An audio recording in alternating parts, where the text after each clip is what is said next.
अब हम लोग बात करते हैं एक बहुत ही महत्वपूर्ण टॉपिक हेनरी के नियम के बारे में। जो आपका हेनरी का नियम है ये लगभग हर बार आपकी बोर्ड परीक्षा में किसी न किसी सेट में पूछा जाता है। तो चलिए जानते हैं क्या है हेनरी का नियम। हेनरी का नियम है, इस नियम के अनुसार स्थिर ताप पर किसी गैस की द्रव में विलेयता दाब के समानुपाती होती है।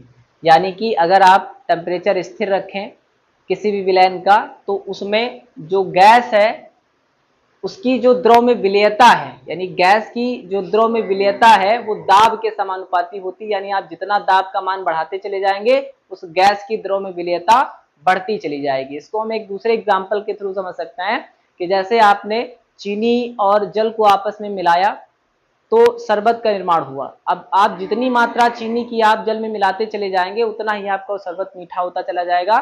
ठीक उसी प्रकार से हेनरी के नियम में आप जितना ही दाब बढ़ाते चले जाएंगे, आप जितना ही प्रेशर बढ़ाते चले जाएंगे, तो उस जो गैस है उसकी द्रव में विलेयता का मान बढ़ता चला जाएगा। अब हम यहाँ पे जानेंगे फार्मूला इससे क्या निकलता है। तो जो विलेयता है वो किसके समानुपाती होती है, वो दाब के समानुपाती होती है। यानी यहाँ पे जो गैस की मात्रा होती है उसे हम m से लिखते हैं, m समानुपाती p। दाब को इसका दाब की इंग्लिश प्रेशर होती है और प्रेशर का जो पहला वर्ड होता है वही इसका सिंबल हो जाता है, यानी m समानुपाती p। और जहां कहीं पे भी आपका इस समानुपाती का साइन हटता है, इक्वल टू लगता है, वहां पे कोई ना कोई कांस्टेंट आ जाता है। ठीक उसी प्रकार यहाँ भी कांस्टेंट आ जाएगा।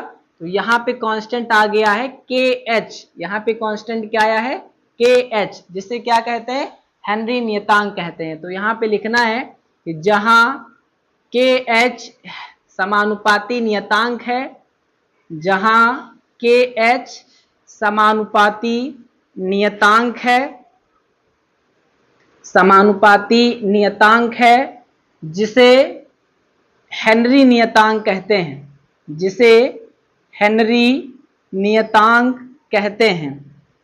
यानी के एच को क्या कहते हैं, हेनरी नियतांक कहते हैं।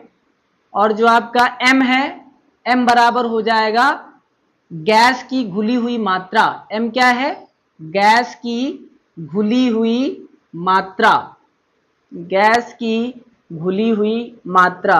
और जो p है वो p क्या है, p दाब है, p क्या है, दाब है। यानी हेनरी के नियम में आपको सीधी सी बात ये समझना है कि जितना आप गैस का दाब बढ़ाते चले जाएंगे उस गैस की द्रव में विलेयता का मान बढ़ता चला जाएगा।